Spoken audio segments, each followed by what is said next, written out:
Assalamualaikum warahmatullahi wabarakatuh. Nama saya Ripka Enutapea, NIM 289215039, Prodi Manajemen, dosen Rahmat Pramukti SE MSI, dasar-dasar manajemen perpajakan. Pembangunan pada hakikatnya adalah proses pembaharuan berkesinambungan untuk mencapai suatu keadaan yang dianggap lebih baik. Bagi pemerintah Indonesia, tujuan pembangunan adalah terciptanya tujuan nasional seperti yang tercantum pada pembukaan Undang-Undang Dasar 1945. Dalam upaya mewujudkan tujuan nasional itu, bangsa Indonesia giat melaksanakan pembangunan di segala bidang.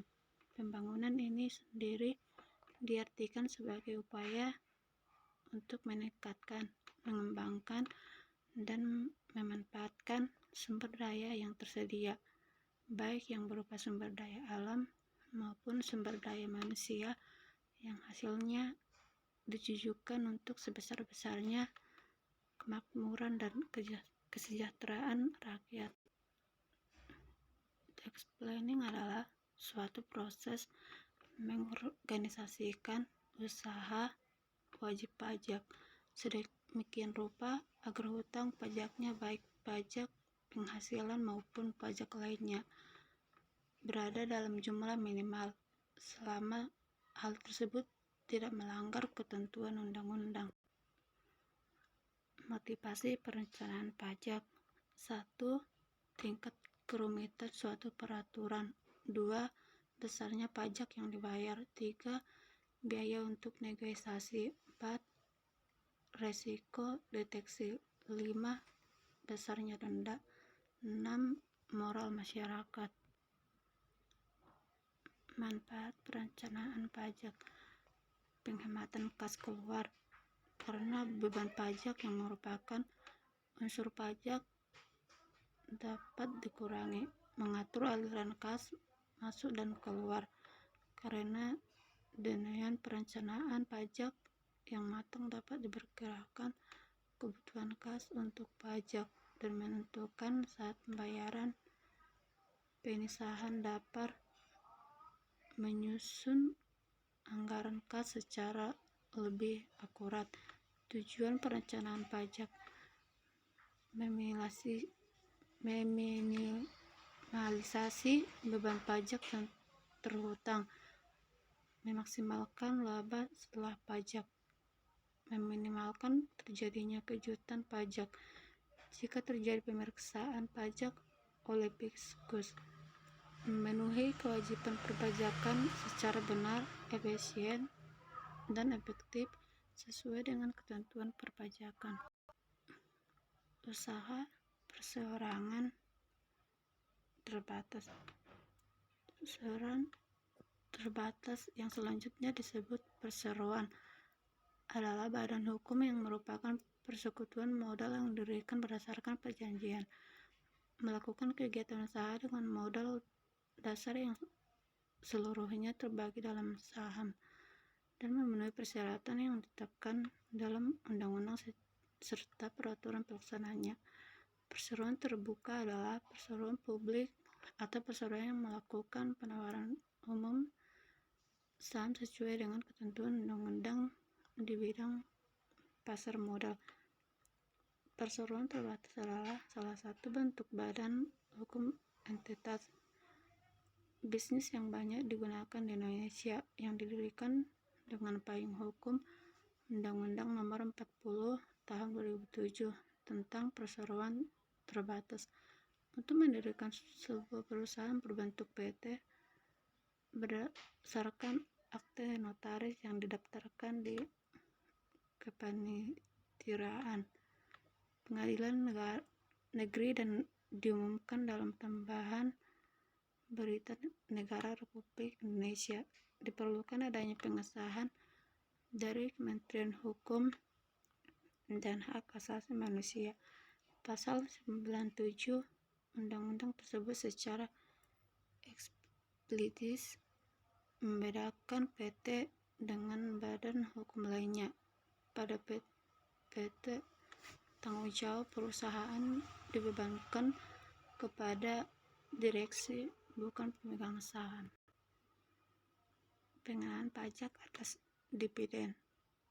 Undang-Undang PPH Nomor 10 Tahun 1994 menyebutkan bahwa dividen yang diterima oleh perseroan dalam negeri selain bank atau lembaga keuangan lainnya tidak termasuk objek pajak PPH. Badan dengan syarat dividen berasal dari laba yang ditahan dan kepemilikan saham perseroan yang menerima dividen tersebut paling sedikit memiliki 25% dari nilai saham yang setor dari badan yang membayar dividen atau operating company. Pada tahun 1994, para pemegang saham orang pribadi cepat-cepat membuat perseroan terbatas dengan mereka sebagai pemegang saham. Dividen yang tidak mempunyai kegiatan apa ini mereka hanya bertindak sebagai pemegang saham. Strategi umum dalam menghadapi pemeriksaan pajak. 1. Bila terjadi kelebihan pajak, mengajukan klaim atau restitusi pajak dan tidak takut dengan pemeriksaan pajak. 2. Pemeriksaan tidak hanya didasarkan pada SPT lebih bayar. 3. Pembukuan yang rapi, baik, benar, dan jujur. 4. Rekonsiliasi fiskal sesuai aturan. 5. Gunakan konsultan pajak sebagai mitra diskusi seputar perpajakan. 6. Menghindari penyelesaian di bawah tangan dengan aparat pemeriksa pajak. 7. Penelitian kembali atas kewajiban perpajakan yang telah dilaksanakan. Memaksimalkan mekanisme perkreditan PPN. Perusahaan sebaiknya memperoleh barang kena pajak atau jasa kena pajak dari pengusaha kena pajak supaya pajak masukannya dapat dikreditkan. Perusahaan perlu mengamati dengan cermat jangan sampai terdapat pajak masukan yang belum dikreditkan. PPN dikenakan atas 1. Penyerahan barang kena pajak atau jasa kena pajak yang dilakukan oleh pengusaha kena pajak. 2. Impor BKP. 3. Pemanfaatan BKP tidak berwujud atau JKP luar daerah di dalam daerah tersebut. 4. Ekspor BKP dan PKP. Sekian yang dapat saya sampaikan. Terima kasih.